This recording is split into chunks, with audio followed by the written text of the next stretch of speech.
안녕하세요. 평범한 50대 여성입니다. 나이가 들수록 남는 건 시간밖에 없다고 하는데요. 자식을 키우며 바쁘게 살 때는 몰랐지만 지금은 그 말을 누구보다 잘 이해하게 되었네요. 그래도 요즘은 사연 라디오 덕분에 무료함을 느끼지는 않게 되었어요. 사연을 듣다 보니 모두 자신만의 아픔을 가지고 있더군요. 잊지 못할 기억 같은 것도요. 저 또한 그렇게 잊지 못할 사람이 딱 한 명 있습니다. 그건 바로 아주 오래전 헤어졌다 만나게 된 중학교 동창이었지요.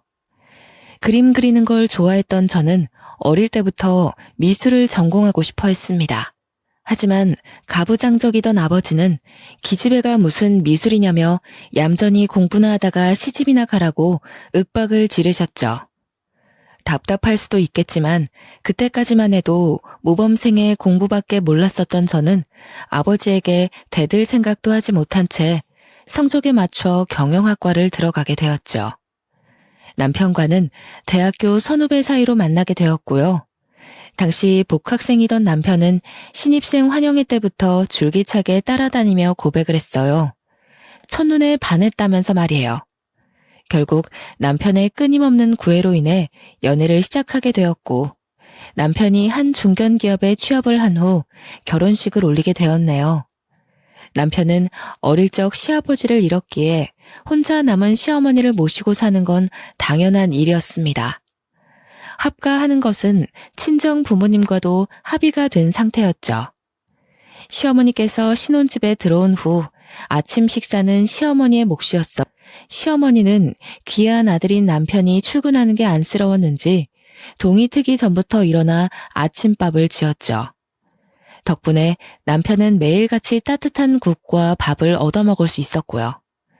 남편은 시어머니가 밥 위에 올려주는 반찬을 넙죽넙죽 받아먹으며 세상에 이렇게 며느리를 위해주는 시어머니가 어디 있냐며 의기양양했는데요. 그건 남편이 시어머니의 실체를 몰라서 하는 소리였습니다. 남편이 시어머니의 정체를 알 턱이 없었죠. 시어머니께서는 남편의 앞에서는 세상 둘도 없는 천사처럼 행동하셨거든요. 하지만 시어머니께서는 남편이 현관문만 벗어나면 금세 천사의 탈을 벗으시고는 본색을 드러냈어요. 아직 밥 한 술도 넘기지 못한 저에게 고무장갑을 던지며 빨리 설거지부터 하라고 윽박을 지르셨거든요. 산더미같이 쌓여있는 설거지를 할 동안 시어머니는 하얀 행주로 창틀이며 바닥이며 닦은 후 까맣게 쌓인 먼지를 제 얼굴에 들이미셨습니다. 집안 살림을 어떻게 하길래 귀한 우리 아들이 이런 더러운 먼지를 먹고 사냐면서요. 시어머니의 닥달에 설거지가 끝나면 바로 창틀을 닫고 바닥에 물걸레질을 했는데요. 그럴 때마다 울컥 화가 치밀어 올랐네요. 남편과 같이 대학까지 나왔는데 취업도 못하고 집에서도 안 하던 식모살이를 하는 게 억울했거든요. 그래서 작은 중소기업의 격리로라도 들어가기 위해 이력서를 뿌리면서 다녔죠. 그 모습을 본 시어머니께서는 그깟 푼돈 벌어서 어디다가 쓸 거냐면서 비웃을 뿐이었고요. 언제나 비관적이고 톡톡 쏘는 시어머니의 잔소리에 점점 기가 죽어갔어요. 남편이 중간에서 제재라도 잘해주면 좋았겠지만 하소연을 할 때마다 남편은 노인네가 살면 얼마나 살겠냐며 항상 시어머니의 편을 들었습니다. 시어머니는 눈을 떠서 감을 때까지 타박을 했어요. 그런 시어머니 때문에 점점 집에 있는 것이 싫어졌고요. 그래서 작은 중소기업 격리로 취업을 했죠. 이름도 모를 작은 회사에서 온갖 잡무와 일을 떠맡는 것은 힘들었지만 그럼에도 시어머니에게 타박을 듣는 것보단 나았죠. 끝이 없는 시어머니의 잔소리와는 다르게 일은 아무리 양이 많다고 해도 언젠가 끝나는 법이니까요. 월말에 의도적으로 회사에 남았던 것도 그 때문이었어요. 시끌시끌한 집과는 다르게 조용히 타자 소리만 가득한 사무실은 안정감을 주었죠. 하지만 그런 소소한 행복도 얼마 가지 못하고 깨지게 되었습니다. 열심히 창부 정리를 하고 퇴근을 한 밤이었어요. 시어머니께서는 다짜고짜 뺨을 내려치시며 욕짓거리를 날리셨죠. 이 천하의 나쁜 년, 우리 아들 돈으로 놀고 먹는 것도 그 돈으로 다른 놈을 끼고 놀아? 에라이 이 벼락에 맞아 죽을련 손이 발이 되게 빌어도 모자랄 판에 뭘 잘했다고 두 발로 기어 들어와? 너 인연 우리 아들한테 살살 꼬리치면서 웃음 흘리고 다닐 때부터 알아봤어야 하는 건데 이럴 줄 알았으면 이악 물고 반대를 하는 거였는데 그 좋은 선자리를 다 몰리고 간신히 우리 집에 들어온 게 이런 천박스러운 계집애라니. 어머니, 지금 무슨 말씀을 하시는 거예요? 제가 뭐 한다고 기만 씨 두고 바람을 피겠어요? 저 지금까지 회사에서 일하다가 왔어요. 장부에 빠진 숫자가 몇 개 있어서 그거 정리하다가 늦게 온 거라고요. 월말만 되면 장부 정리 때문에 늦는다고 말씀드렸잖아요. 돌다리도 두드려보고 건너는 판국에 물에 떠있는 지푸라기만도 못한 너를 어떻게 믿고 조금이라도 의심 가는 게 있으면 싹을 잘라버려야지. 혹시 모르지? 회사에 끼고 도는 놈이 있어서 출근 도장 찍으면서 꾸역꾸역 집에서 나가는 걸지도. 그렇지 않고서는 뻔히 퇴근한 남편이랑 시애미가 기다리고 있는 애가 어떻게 말일만 되면 이렇게 늦게 오겠냐? 갑자기 바람이라니 그게 무슨 말도 안 되는 말씀이세요. 애초에 김한 씨 몰래 바람 피우면서 살 바에는 결혼 자체를 안 했겠죠. 같이 산 지 2년이나 됐는데 어머니는 그렇게 저를 못 믿으세요? 네 하는 꼬라지만 보면 너희 집에서 가정교육을 어떻게 시켰는지 딱 티가 난다. 그것도 아니면 바가지 긁는 시애미가 집에 떡하고 자리 잡고 있으니 늦게까지 회사에 있다가 올빼미처럼 밤에나 돼서야 집에 들어가라고 너희 엄마가 시키던 다 시커먼 꿍꿍이가 있으니까 그런 거겠지. 아니면 사장놈의 지갑에 돈이라도 찔러주면서 같이 있자고 찝쩍거리던?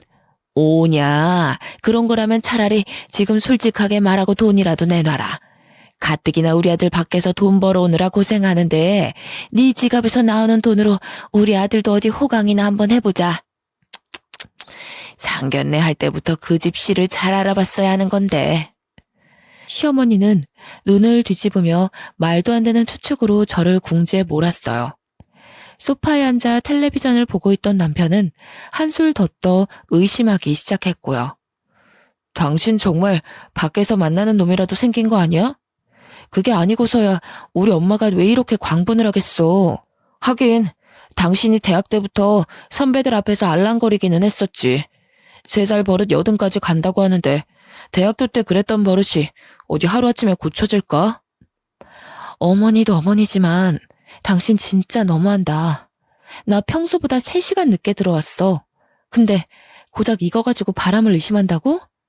나는 혼자 일하는 당신 너무 안쓰러워서 적은 돈이라도 살림살이에 보태서 쓰려고 종이에 살이 베이도록 서류 넘기면서 일하고 들어왔는데 받는 대우가 고작 이거라고? 내가 어디 당신한테 큰 거 바랬어? 그냥 고생했다 한마디면 되잖아. 당신 정말 만나는 사람이 있다면 지금 솔직하게 이야기하는 게 좋을 거야. 지금 말한다면 홀 시어머니 모시면서 직장 생활까지 하느라 힘들어서 한번 실수한 거라고 넘어가지만 거짓말하다가 걸리면 위자료고 나발이고 당신 입던 옷까지 전부 벗겨서 쫓아낼 테니까. 해도 너무하잖아. 막말로. 그럼 당신도 야근하고 들어오면 다른 여자 만나고 오는 거겠네? 아, 1시간 추가될 때마다 만나는 여자가 하나씩 늘어나는 건가? 그럼 저번 주에는 회식한다면서 새벽 2시가 돼서야 집에 들어왔으니까 당신은 아주 양 옆으로 여자 끼고 놀았겠네? 저 썩을 년. 어쩌다가 우리 아들한테 저런 망나니 같은 게 들러붙어서는 어디 여자랑 남자랑 같으냐? 시어머니는 식탁 위에 있던 과일 그릇을 던지며 흥분을 감추지 못했습니다. 정작 자기는 더한 말도 했으면서 말이에요. 시어머니는 계속해서 삿대질을 하며 심한 말을 퍼부었지만 더 이상 귀에 들어오지도 않더군요. 오히려 더 냉정해졌던 것 같습니다. 더 이상 시어머니 같은 몰상식한 사람하고는 살 수 없다는 판단을 하게 되었거든요. 곧장 안방으로 가 짐을 챙겨 나오자 그때서야 상황 파악이 되었는지 남편은 오해해서 미안하다며 가방을 든 손을 잡아 끌었는데요. 남편의 손을 뿌리치며 이혼 준비나 하라고 말할 뿐이었죠. 하지만 불행히도 저는 거지 같은 집구석과 이별을 할 수 없었습니다. 뱃속에 아이가 생긴 걸 알았거든요. 불행 중 다행이라면 아이가 생긴 걸 안 후 그래도 남편이 잘해주려 노력을 한다는 거였어요. 평소 소파에만 누워있던 남편은 자기가 직접 요리를 해주겠다며 주방에 들어가 앞치마를 메고 했죠. 그럴 때마다 시어머니는 탐탁치 않아 하며 다른 사람 다 하는 임신으로 유난 떨면서 남편을 괴롭히지 말라며 으름장을 놓았네요. 처음에는 시어머니와 어떻게든 잘 지내보려 했지만 그게 얼마나 어리석은 일인지 깨달은 후부터 그저 시어머니를 무시하는 태도를 일관했습니다. 어차피 시어머니께서는 며느리가 심장을 빼다 바친다 해도 눈 하나 깜짝하지 않고 그 심장마저 남편한테 바칠 사람이잖아요. 임신 후 작은 소망이 있다면 그건 계속해서 일을 하고 싶다는 거였어요. 하지만 간절한 마음과는 다르게 몸은 그걸 따라주지 않았죠. 늘어난 잠으로 인해 지각을 하기 일쑤였고 출근을 한다고 하더라도 무거워지는 눈꺼풀 때문에 일에 지장이 있을 정도로 꾸벅꾸벅 졸기까지 했습니다. 그 중에서도 제일 곤욕인 것은 창문을 열 때마다 올라오는 고기 냄새였어요. 바로 밑에 삼겹살집이 있는 탓에 항상 기름 냄새가 창문을 타고 올라왔는데요. 평소에만 괜찮았지만 임신을 한 후 기름 냄새만 맡아도 속이 느글거려 참을 수가 없더군요. 결국 심해지는 입덧에 회사를 그만둘 수밖에 없었죠. 내색은 안 했지만 이제 피할 곳 하나 없이 집에서 시어머니와 단둘이 있을 생각을 하니 온몸에 소름이 돋았어요. 제 예상대로 시어머니는 남편이 출근만 하면 작정을 한 사람처럼 괴롭히기 시작했고요. 조금이라도 누워있으면 시어머니는 묵은 빨래를 던지며 손빨래를 하라고 시켰고 입덧을 하는데도 불구하고 온갖 트집을 잡으며 밑반찬 만드는 것을 시키셨어요. 입덧이 심해 반찬 만드는 걸 거부라도 하는 날에는 남편에게 전화를 걸어 눈물바람을 보이셨죠. 처음에는 편을 들어주던 남편 또한 몸이 안 좋은 시어머니에게 잘 좀 해주라며 핀잔을 하더군요. 시어머니에게 구박을 받는 것보다 더 슬픈 일이 있었는데요. 그건 바로 제일 편해야 하는 집에서 내 편을 들어줄 사람이 아무도 없다는 사실이었어요. 한술 더 떠 결혼 후 효자가 된 남편은 임신한 아내에게 대리 집안일을 맡기는 등 대리 효도를 시키며 세상 둘도 없는 효자가 되었죠. 남편 또한 시어머니 편을 들자 신이 난 시어머니께서는 합법적으로 저를 괴롭혔네요. 한날은 배추며 파를 잔뜩 사오셨어요. 그러더니 자기는 허리가 아파 못하니 저보고 혼자서 파김치며 배추김치를 담그라고 하시더군요. 평소라면 꼭 참고 했겠지만 그날따라 아랫배에 통증이 너무 심했기에 못한다고 말씀을 드렸죠. 예, 자꾸 누워만 있으면 몸이 둔해져서 애도 잘 못 낳는다. 빠릿빠릿하고 똑똑한 애 낳으려면 당장 움직여라. 너는 굼뜨고 못생긴 애가 나왔으면 좋겠니? 이게 다 좋은 애 낳으라고 시키는 거니까 군말 말고 해. 옆 동 사는 할멈이 그러더라. 자기는 며느리 출산할 때까지 한시도 못 누워있게 계속 일 시켰다고.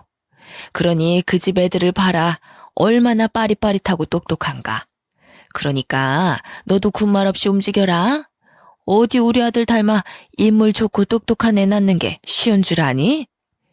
시어머니가 말한 옆동 애기의 엄마는 저와도 친한 사이였는데요. 임신을 했을 때부터 시어머니가 하도 일을 시켜 매번 피를 보이며 유산기로 힘들었다고 해요. 아이의 머리가 커서 자연분만으로 낳을 수 없는 것도 시어머니 억지로 자연분만으로 아이를 출산했죠. 그 때문에 아이의 엄마는 현재까지도 산후후유증으로 고생을 하고 있는 거고요.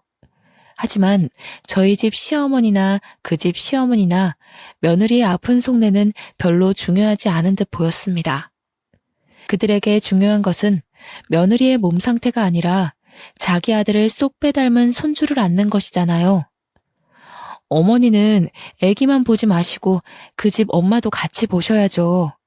의사가 무리하면 안 된다고 했는데 계속 움직여서 그 집 엄마 어떻게 됐는데요. 애 낳고도 제대로 쉬지도 못하고 관절통이며 산후풍 와서 병원 들락날락거리면서 계속 치료받고 있잖아요. 제발 어머니께서도 임신한 기간만이라도 배려해 주세요. 제가 아프면 어머니가 간병인 자처해서 간호해 주실 거 아니잖아요. 병원에서도 자궁이 약해서 많이 무리하면 안 된다고 했어요. 서운하시겠지만 어머니께서도 이해해 주세요. 아이고, 세상 참 좋아졌다. 시애미가 김치 하나 시켰다고 의사까지 들먹거리면서 쉬려고 하고 어디 진단서라도 가져오고 말해라. 입만 열면 거짓말을 달고 다니는 널 어떻게 믿고? 그 머리로 공부나 더 했으면 의사나 변호사가 됐을 텐데 잔머리 하나는 도 같아가지고. 거짓말 아니라고 여러 번 말씀드렸잖아요. 언제까지 아니라고 말씀드려야 해요? 거짓말 아니라고 말하면 사람 말 좀 믿으세요. 아주 나중에는 시애미까지 잡아먹으려 들겠다. 너 밤에 일찍 잔다고 하는 것도 시애미 어떻게 구워 삶을까 궁리하느라 그런 거냐? 이래서 근본이 중요한 건데 어디서 동네 개도 안 먹을 뼈다귀 같은 게 들어와서는 시애미도 잡아먹으려고 하고. 너 내가 한눈이라도 팔면 아주 나를 산채로 잡아먹겠어? 비아냥거리는 시어머니를 무시하고 안방으로 들어가자 시어머니는 그대로 따라와 제가 덮은 이불을 걷어냈는데요. 그런데 이불을 너무 세게 걷어서 저도 같이 바닥에 떨어졌죠. 쿵 소리와 함께 바닥으로 떨어지자 아랫배에서는 참을 수 없는 통증이 느껴졌습니다. 비명을 지르자 시어머니께서도 화들짝 놀라시며 일으켜 세우셨고요. 뜨거운 통증이 있는 배를 부여잡고 일어나자 바닥에는 핏방울이 떨어져 있었어요. 핏방울을 보자마자 저는 의식을 잃고 쓰러졌죠. 병원에 가보니 다행히 유산은 아니었습니다. 시어머니께서는 무슨 애가 이렇게 약하냐면서 오히려 저를 탓하셨어요. 뒤늦게 나타난 남편 또한 임신도 한 사람이 왜 이렇게 조심성이 없냐며 혼내기 바빴고요. 그 말을 듣는데 정신이 번쩍 차려지더군요. 혼자서 돈 없이 아이를 키우는 한이 있더라도 남편과 이혼하고 시어머니를 안 보는 편이 더 나을 것 같다고 말이에요.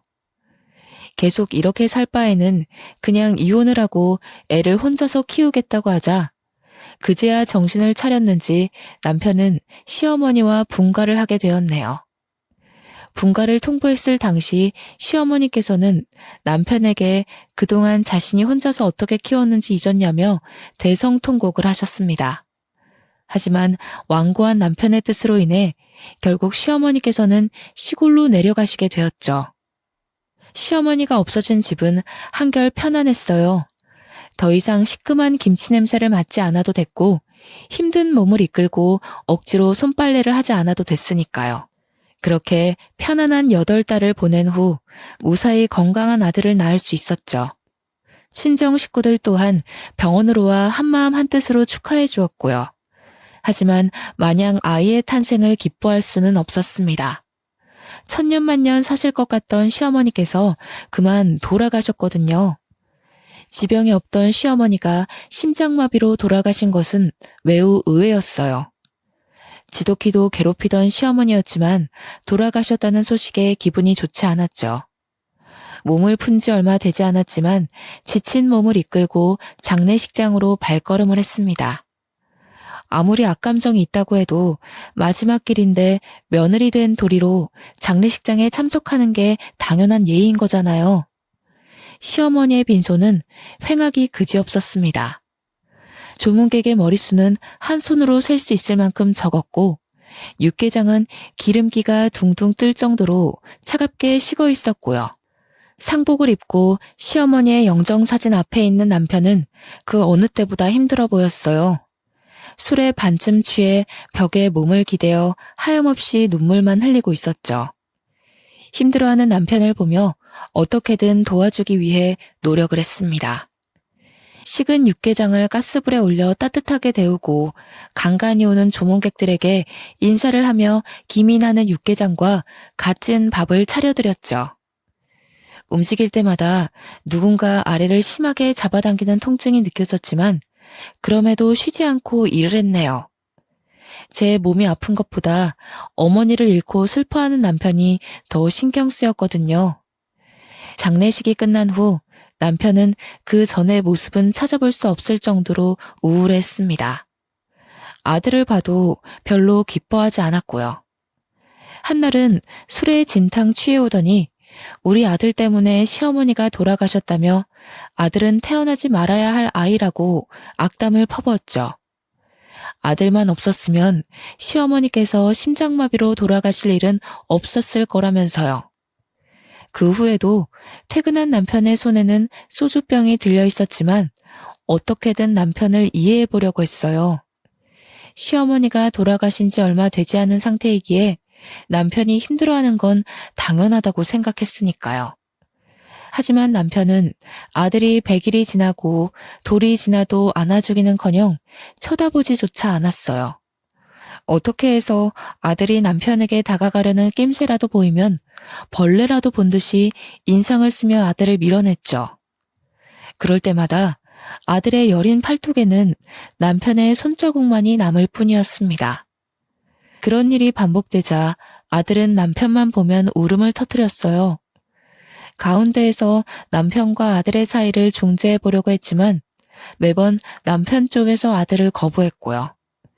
그렇게 아무 진전이 없는 상태로 아들은 고등학생이 되었습니다. 고등학생이 된 아들은 미술 쪽에 재능을 보였어요. 붙잡는 법을 한 번도 가르쳐 준 적이 없지만 혼자서 대회에 나가 상을 곧장 타오기도 했죠.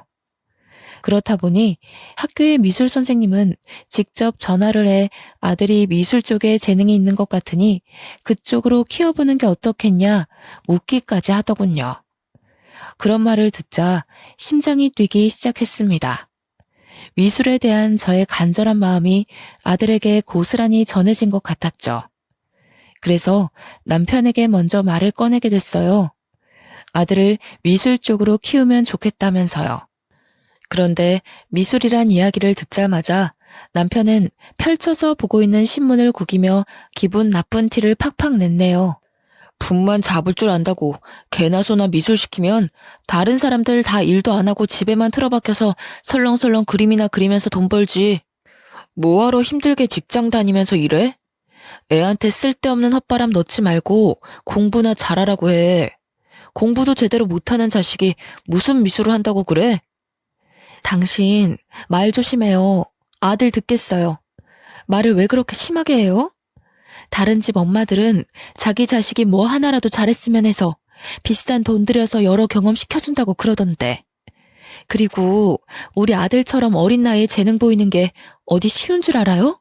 쥐 앞가림도 못하는 자식한테 괜히 돈 날리고 싶지 않으니까 당신도 그만해.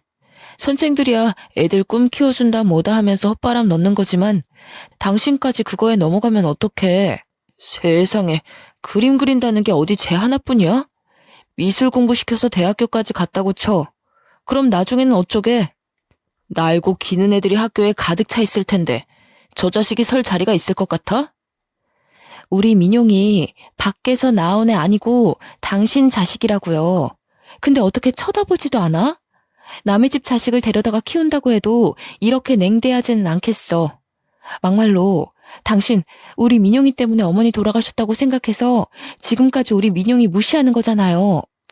그렇게 어머니가 안 되고 짠했으면 당신이 매번 시골집에 내려가서 어머니 상태 좀 살피고 챙겨드렸으면 되잖아. 어머니 시골로 내려가자마자 찬밥 취급하면서 무시하던 게 누군데? 당신 어머니 시골에 가시고 혼자서 전화라도 한 통 제대로 한 적 있어? 따지고 보면 어머니 돌아가신 것도 다 당신 탓이라는 거 아직도 몰라? 하나라고 있는 자식인 당신이 어머니한테 소홀하게 구니까 돌아가신 거 아니야. 아이고, 누가 들으면 시어머니한테 효도한 며느리인 줄 알았네. 매번 우리 엄마랑 같이 있으면서 싫은 티 팍팍 내던 게 누군데 이제 와서 큰 소리야? 당신 말대로 어머니가 돌아가신 게 민용이 탓이 아니기는 하지. 그때 민용이를 가진 건 당신이니까. 당신이 민용이만 안 가졌어 봐. 우리 엄마가 시골집에서 돌아가실 일이 있었나. 시어머니 모시기 싫어서 갖은 수를 다 쓰면서 낡은 시골집으로 쫓아내놓고 어디 남편한테 큰 소리야? 집에서 밥이나 하는 옆에 내가 돈 버는 게 얼마나 힘든 일인지 알 턱이 있나. 그럼 이번에는 간섭 안 할 테니 미술 공부 시키고 싶으면 어디 당신이 번 돈으로 시켜봐. 민용이 안 가지고 시어머니랑 계속 살았으면 지금쯤 어머니한테 피말려서 내가 먼저 죽어나갔겠지. 그래도 당신은 상관없을 수 있겠다. 당신은 내가 죽던 말던 눈 하나 깜빡 안 할 사람일 테니까. 내가 시어머니한테 시달려서 산 송장처럼 실려나가면 그제야 우리 마누라가 죽었구나 하고 말았겠지. 당신이 싫다고 하면 됐어. 내가 돈 벌어서 우리 아들 미술 공부시킬 테니까. 남편은 아들에게 한 푼도 지원해 줄 수 없다고 하더군요. 그래서 돈을 벌기로 마음을 먹었죠. 하지만 나이가 있어서인지 일자리를 구하는 것은 쉬운 일이 아니었습니다. 매번 낙방을 할 때마다 남편은 콧방귀를 뀌며 비웃었고요. 하지만 일자리 문제는 며칠 후 기적적으로 해결이 되었어요. 다 옆집 여자의 덕분이었죠. 옆집 여자는 정수기 일을 하면서 용돈벌이를 하고 있었는데요. 제 사정을 듣자 본사 직원에게 직접 추천을 해준 것이었죠. 소심한 성격 탓에 처음에는 남의 집을 방문한다는 것 자체가 힘이 들었습니다. 하지만 아들에게 미술 공부를 시켜준다는 일념 하나로 꾹 참으며 일을 했어요. 처음에는 초인종을 누르는 것조차 힘들었지만 시간이 약이라는 말처럼 차츰차츰 일에 익숙해지다 보니 낯가림 또한 괜찮아졌네요. 처음에는 정수기 필터를 교체하는 일만 했지만 일이 제법 익숙해지다 보니 본사에서는 정수기 판매까지 시키더군요. 다행히 정수기 필터를 교체하며 쌓아놓은 인맥 덕분에 판매 또한 어렵지 않게 해낼 수 있었어요. 수익 또한 나쁘지 않게 나와 아들의 미술학원 또한 꾸준히 보내줄 수 있었고요. 혼자의 힘으로 돈을 벌고 가장 좋은 것은 남편의 눈치를 보지 않고 돈을 쓸 수 있다는 점이었습니다. 남편에게서 생활비를 받았을 때만 하더라도 남편은 딱 가족들의 의식주가 해결될 만큼의 돈만 주었는데요. 그렇다 보니 먹고 싶은 음식이 있거나 사고 싶은 옷이 있어도 그저 무시하며 흐린 눈을 하며 무시하기 일쑤였죠. 하지만 직접 돈을 버니 사고 싶은 것도 많고 해보고 싶은 것도 많아지더라고요. 그래서 일이 일찍 끝나는 날이면 혼자서 치킨 한 마리를 시켜 먹는다거나 눈으로만 도장을 찍었던 옷을 사 거울 앞에서 입어보기도 했습니다. 그러다 보니 왜 요즘 여자들이 결혼을 하고도 일을 그만두지 않는지 알게 되더라고요. 아무런 간섭 없이 혼자서 쓸 수 있는 돈이 얼마나 소중한 것인지도 알게 되었고요. 아들의 학원비를 제외한 돈은 따로 통장을 만들어 차곡차곡 모아두었죠. 남편이 모르게요. 남편이 안다면 주식을 한다고 난리를 칠 게 뻔했거든요. 저는 정수기를 판매하는 일에 만족했지만 남편은 그걸 못마땅해 했습니다. 제대로 된 돈을 벌지도 못하면서 온 동네를 휘젓고 돌아다니며 꼴값을 떤다고 말이에요. 하지만 그러던 중 일이 터지고 말았죠. 남편이 20년 넘게 다니던 회사에서 잘리게 된 것이었어요. 자초지종을 들어보니 남편은 그동안 회사의 공금을 조금씩 횡령해 다른 직원과 함께 도박을 한 것이었습니다. 나이도 먹을 만큼 먹었으면서 경우 없는 짓을 하며 돌아다닌 남편을 보자 한숨이 저절로 나왔어요. 남편은 옆구리를 찌르며 모아놓은 돈이 없냐고 물어보더군요.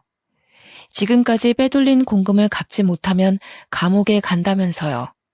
차라리 감옥에 가라고 소리치고 싶었지만 혹시라도 입시를 앞둔 아들에게 해가 될까 꾹 참고 모아놓은 모든 돈을 털어 횡령했던 돈을 메꾸었습니다. 남편은 회사를 나온 후 집에만 박혀 있었어요. 일을 구하려는 시도는 아예 하지도 않았죠. 하는 수 없이 저는 남편의 목까지 일을 해야 했고요. 수익이 절반으로 줄어들자 일하는 것이 버겁게 느껴졌는데요. 생활비며 아들의 학원비까지 모두 혼자의 힘으로 책임져야 했기에 일을 그만둘 수조차 없었네요. 생계를 걱정할 만큼 힘들었지만 차마 아들에게 학원을 그만두라고 말을 하고 싶지는 않았습니다. 아버지가 그랬던 것처럼 아들의 꿈을 꺾고 싶지 않았으니까요. 잠을 못 자고 일을 하는 한이 있다고 하더라도 아들의 미술 학원만큼은 꼭 보내주고 싶었고요. 그래서 밤에는 근처 마트의 계산원으로 일하기까지 했습니다. 평소와 같이 일이 끝난 늦은 저녁이었어요. 퉁퉁 붓고 화끈거리는 발바닥 때문에 택시를 타고 집에 돌아왔는데요. 글쎄, 미술학원에 있어야 할 아들이 부엌 정리를 하고 있더군요. 가까이 가보니 아들은 남편이 먹은 식기들을 설거지하고 식탁 또한 깨끗이 닦아놓은 상태였어요. 왜 학원을 가지 않았냐고 묻자 아들은 의외의 답변으로 저를 놀라게 했죠. 학원을 그만둔 것이었어요. 아들은 제가 고생하면서까지 미술 공부를 하고 싶지 않다며 성인이 된 후 자신이 직접 학원을 다니며 돈을 벌겠다고 했죠. 그 말을 듣는데 물집이 터진 발바닥의 고통을 잊을 만큼 가슴이 아파왔네요. 아들이 하고 싶은 공부조차 지원해주지 못하는 제가 너무 한심했고요. 아들은 어깨에 걸친 장바구니를 빼서 들며 앞으로 마트 계산원으로는 일하지 말라고 했습니다. 가뜩이나 이곳저곳 옮겨다니며 정수기 판매일을 하고 있는데 일을 더 했다가는 몸이 상한다면서요. 아들은 이기적이고 자기중심적인 남편의 씨를 받았다고는 상상하지도 못할 만큼 착하고 성실한 아이였어요. 그래서 더더욱 아들에게 많은 것을 해주고 싶었죠. 집안의 환경 때문에 자기가 하고 싶은 공부를 포기해야 하는 아들의 심정이 어떨지 상상조차 가지 않았어요. 마치 몇십 년 전에 제 모습을 보는 것과도 같았죠. 보다 못한 저는 남편에게 일을 구하라고 처음으로 말을 했습니다. 하지만 돌아오는 남편의 대답이 더 가관이더군요. 남편은 자신의 돈으로 몇십 년간 집안 살림을 꾸려왔으니 앞으로는 제가 버는 돈으로 놀고 먹을 거라고 답했어요. 대입을 앞둔 아들이 있는데도 천하태평인 남편을 보면 속이 터질 뿐이었죠. 타들어가는 아들의 속도 모르고 자기 혼자 천하태평인 남편을 보니 후회가 들었어요. 결정적인 순간 아무 도움도 되지 못하는 남편이 애물단지 같았거든요. 고난은 거기서 멈추지 않았습니다. 실기 시험을 본 아들이 턱하니 대학교에 합격을 한 것이었죠. 등록금을 납부해야 하는 날이 가까워질수록 초조함이 느껴졌어요. 그 대학교는 아들이 꼭 가고 싶어 하던 대학교였으니까요. 수중에 남아있는 돈이라고는 하나도 없어 여기저기서 돈을 꾸려고 했는데요. 남편은 타들어가는 속도 모른 채 아들을 대학교도 보내지 않고 일이나 시키라고 했어요. 그날 처음으로 남편의 멱살을 잡았죠. 남편에게 당장 돈을 빌려오라며 난리를 쳤지만 이미 지인들에게 손절당한 남편이 그렇게 큰 돈을 빌려올 리가 없었죠. 그렇게 근심만 쌓여가는 때 저는 우연한 계기로 중학교 동창을 만나게 되었네요. 고급 아파트의 정수기 판매원으로 갔을 때였습니다. 문을 열고 나온 친구는 너무 반갑다며 손부터 맞잡았죠. 동창은 공부도 제법 잘했으면서 왜 이런 정수기 판매원으로 일을 하냐고 물었어요. 저는 남편이 실직돼서 가장 역할을 한다고 말을 했고요. 그러자 친구는 예쁘게 손질된 손톱으로 우아하게 찻잔을 만지며 방긋 웃음을 지었습니다. 이런 거 보면 사람 인생은 정해져 있는 것 같아. 그게 아니면 공부 잘하던 네가 부잣집 사모님이 됐어야 하는 건데. 현실은 노는 거라면 전교에서 둘째가라면 서러웠던 내가 부잣집 사모님이 되어 있잖아. 그래도 참 안타깝다. 너네 집이 그렇게 잘 살지는 않았어도 네 그림 솜씨 하나는 탁월했었는데. 왜 우리 학년 애들은 너한테 초상화 하나 그려달라고 몇천 원씩 주면서 줄도 서고 그랬잖아. 그러게 다 옛날 추억이지 뭐. 그래도 아깝다. 타고난 재능도 젊을 때 갖고 닦아서 빛을 봐야 하는 건데 지금은 너무 늦었지 뭐. 어디 네가 지금 당장 그림 공부를 다시 시작한다고 해서 밑에서 치고 오는 젊은 애들을 이길 수 있겠니? 그래봐야 잠깐 반짝하다가 나락으로 가서 다시 정수기 판매원으로 일이나 하겠지. 그렇지. 다 늙어서 남의 집 물통이나 갈아주는 일 할 줄 알았으면 그때 아버지 말 듣지 말고 미술 공부나 계속하는 건데 참 후회되네. 미연이 너는 좋겠다. 돈 걱정 없어서. 이렇게 으리으리한 집에 사는데 네가 무슨 고민이 있겠니? 얘, 말도 마. 돈 있는 사람들은 걱정 하나 없이 여유롭게 산다고 하는 거? 그거 다 못 사는 사람들이 지어낸 말이다? 그것도 아니면 아주 없이 살다가 갑자기 돈벼락 맞은 졸부들이 하는 말이거나. 나는 말이지. 돈이 많으면 뭐하니? 우리 남편은 일이 바빠서 잘 보지도 못하는데. 아휴, 돈은 많으면 뭐해. 같이 쓸 사람이 없으니 심심할 뿐이지 뭐. 동창은 걱정하는 투로 말하며 남편 자랑을 늘어놓았어요. 남편의 사업이 얼마나 잘 되고 있고 얼마나 자신을 아끼는지까지요. 동창의 말을 듣던 중 번뜩 머릿속에서 한 가지 생각이 떠오르더군요. 돈이라면 차고 넘치는 동창이라면 대학 등록금도 빌려줄 것 같았거든요. 그래서 염치를 무릅쓰고 동창에게 돈을 빌려달라고 했죠. 동창은 사채 빚이라도 졌는지 물어봤고 저는 솔직하게 상황을 털어놓았죠. 그러자 동창은 흔쾌히 고개를 끄덕였습니다. 평소 친분이 있던 사이도 아니었기에 돈을 빌려주는 동창이 더욱 고맙게 느껴졌죠. 동창은 바로 금고에서 500만 원 정도 되는 돈을 건네며 천천히 갚으라고 했어요. 500만 원을 받자 목이 메어올 정도였고요. 그렇게 저는 동창의 도움으로 아들을 무사히 대학교에 보낼 수 있었네요. 동창은 집에서 놀기만 하는 남편에게 일자리까지 소개시켜 주었습니다. 자기 아파트의 경비로 말이에요. 보수도 넉넉하고 하는 일도 쉬었기에 남편 또한 경비원 일을 마다할 리가 없었습니다. 동창이 빌려준 500만 원을 다 갚은 후에도 종종 동창과의 만남을 가졌죠. 그리고 저희 집에 동창을 초대한 날이었어요. 집에 있던 아들을 소개해주자 동창은 아들의 얼굴을 보고는 작게 탄식을 하더군요. 잘생기고 예의까지 바른 우리 아들을 사위로 삼고 싶을 만큼 마음에 쏙 든다면서요. 동창의 말에 의아했습니다. 지금까지 동창에게 딸이 있다는 이야기를 듣지 못했거든요. 어떻게 된 일인지 묻자 하나밖에 없는 외동딸이 지금 외국에서 공부 중이어서 소개를 안 했다고 했습니다. 예, 그러지 말고 우리 딸이랑 밥이나 한번 같이 먹는 게 어때? 혹시 알아? 네 아들이랑 우리 딸이랑 밥 먹다가 정분이라도 나서 덜컥 혼수로 사고까지 쳐서 결혼식 올릴지. 만약에 우리 집에 장가 오면 네 아들도 좋은 일이지 뭐. 어디 평범한 집 딸내미 만나서 고상하게 집에서 그림이나 그릴 수 있겠니? 끽해봤자 양복이나 빼입고 회사나 다니겠지. 그러다가 애라도 태어나봐.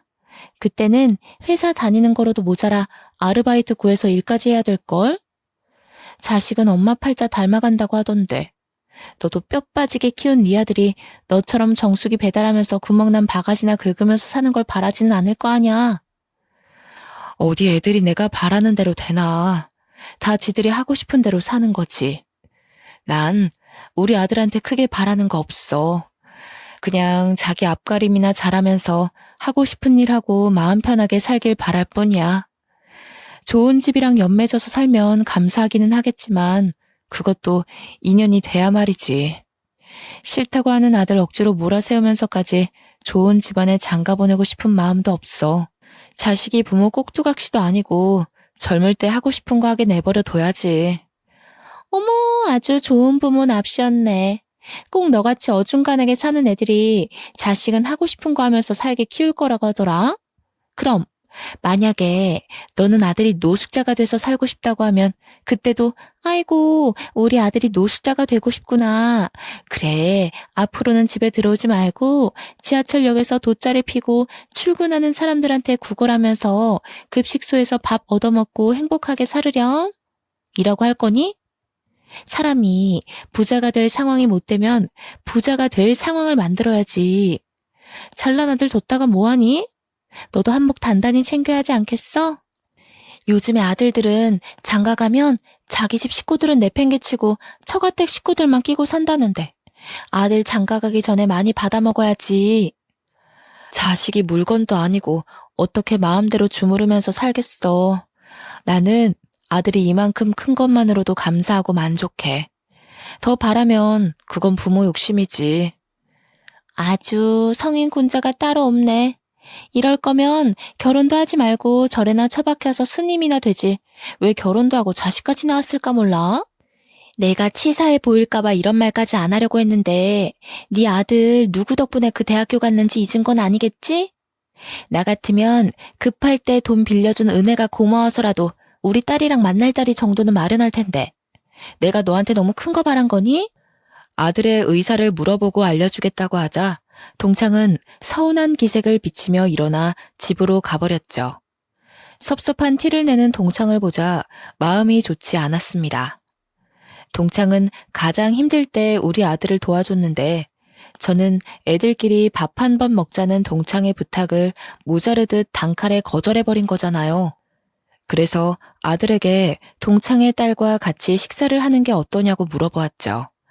그러자 아들은 현재 만나는 여자친구가 있어 그건 어렵다고 하더군요. 저는 엄마의 체면을 봐서라도 식사만 해달라고 부탁을 했죠. 밥만 먹으면 된다고 하면서요. 아들은 알았다고 답을 했고요. 한 달이 지난 후 아들과 저는 동창의 딸과 식사를 하기 위해 나왔는데요.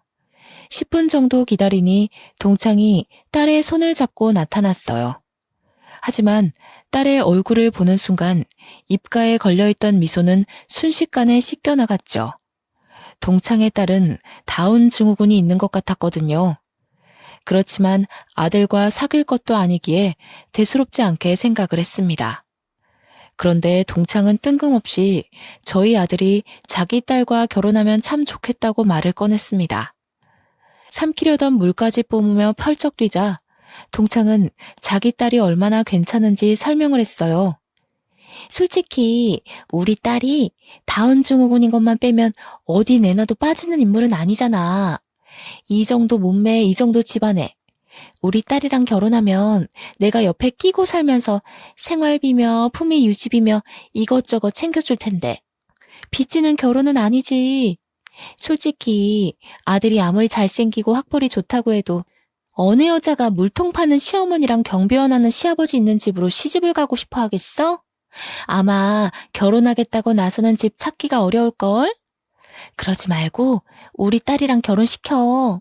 우리 집안처럼 뼈대부터 부자인 집이랑 결혼하는 게 어디 쉬운 일도 아니고 말이야.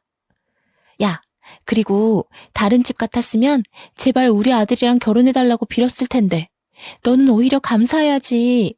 내가 먼저 나서서 우리 딸이랑 결혼할 기회를 준 거니까. 이건 다시는 안 올 기회라니까.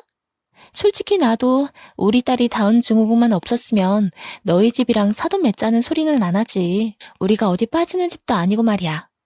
아휴, 그래도 어쩌겠어. 같은 급의 집안은 우리 집이랑 사돈 맺을 생각을 안 하는데. 아쉬운 대로 수돗물이라도 마셔야지. 입에도 안 맞는 수돗물 마셔서 뭐해. 어차피 기름칠만 잔뜩 한 혀에는 수돗물이 입에 안 맞을 텐데. 그렇게 재고 따지고 할 것도 없이 깔끔하게 우리 아들이랑 결혼하는 거 포기하면 되겠네. 너도 우리 같은 서민 집안에 딸 시집 보내는 게 아깝다며. 나도 같은 마음이야. 아무리 집이 부자라도 돈 때문에 문제 있는 며느리 들여서 우리 아들 고생하는 꼴 보고 싶지 않아. 우리 딸 수준에 맞는 애면 같은 다운 증후군 걸린 애를 말하는 거니? 우리 딸이 왜 그런 모지리 같은 애들한테 시집을 가야 되니? 뭐가 모자라서. 세상에 물에 빠진 송아지 구해주고 뿔로 들이박는 꼴이지 이게 뭐야? 도와주고도 욕먹고. 우리 딸 수준에 맞는 애를 골라? 그렇게 따지면 너도 수준에 맞게 쓰레기장에서 폐지나 줍는 애를 만나야지. 양심이라고는 눈꽃만큼도 없는 집에 장가 보낼 바에는 차라리 폐지 줍는 집이랑 사돈 맺는 게 낫지. 네 자식 귀한 건 알면서 왜 남의 자식 귀한 거를 몰라? 장애 있는 딸 가진 너도 장애 있는 사위 보기 싫어하면서 사지 육신 멀쩡한 우리 아들을 왜 탐내니? 세상에 돈이면 다인 줄 아니? 정작 본인은 똥인지 된장인지도 모르는데 부모가 좋다고 애 입에 자꾸 된장만 집어넣으면 뭐가 되겠어. 제발 딸 수준에 맞는 애 골라서 살아. 동창은 엄청난 모욕이라도 당한 것처럼 있는 힘껏 젓가락을 쥐었습니다. 손에 얼마나 힘을 주었는지 동창의 손은 빨갛게 보일 지경이었죠. 그 후 동창은 자꾸만 저에게 연락을 했네요. 당장 우리 아들과 자기 딸을 결혼시킬 준비를 하라고요. 협박에 가까운 문자에 결국 동창의 번호를 차단하는 지경에 이르렀죠. 혹여라도 남편을 통해 아들에게 해코지라도 할까봐 경비원 일도 그만두게 했습니다. 다행스럽게도 그 후에는 아무 일도 일어나지 않았어요. 아들이 큰 충격을 받았을까 걱정이 되었지만 아들은 큰 충격은 없어 보였죠. 아마도 얼마 후 열릴 개인전 때문이었겠죠. 개인전이 열릴 전날까지도 아들은 고민을 하며 그림을 고쳤습니다. 걱정과는 달리 아들이 그린 그림은 평론가들 사이에서 입소문이 퍼지며 비싼 값에 팔려나갔어요. 두세 번 전시회를 한 아들은 어느새 전문가들 사이에서 유명 인사가 되어 있었고요. 그림으로 이름을 떨치는 아들을 보면 밥을 먹지 않아도 든든한 기분이었습니다. 제가 이루지 못한 꿈을 대신 이뤄준 아들이 대견하기도 흐뭇하기도 했으니까요. 아들은 곧이어 졸업을 했는데요. 졸업을 한 지 일주일이 넘어가던 날, 아들은 결혼할 여자가 있다고 선언을 했네요.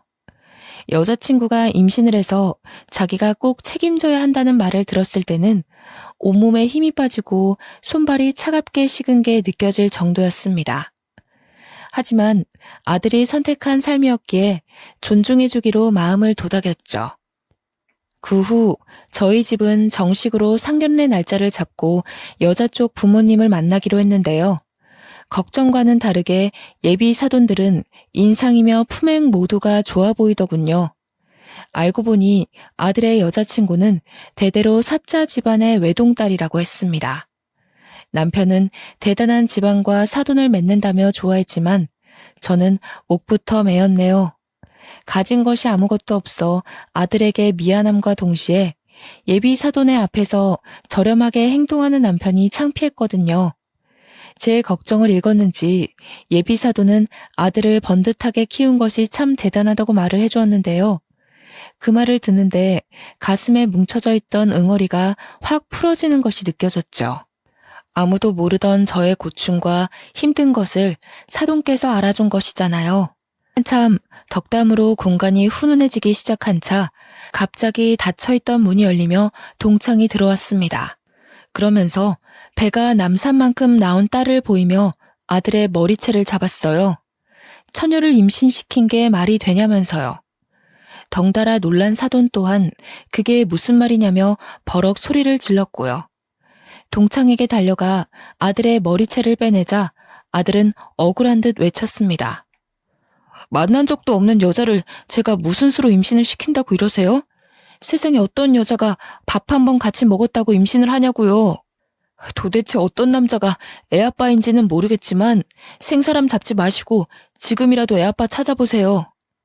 순진한 우리 딸 술까지 먹여서 몹쓸 짓 해놓고서 오리발을 내밀어? 그럼 이 배는 뭐라고 설명할 건데? 지금 새장가 들겠다고 모른 척 하나 본데 그럼 어디 애 낳고 한번 보자고. 누구 말이 진짜인가?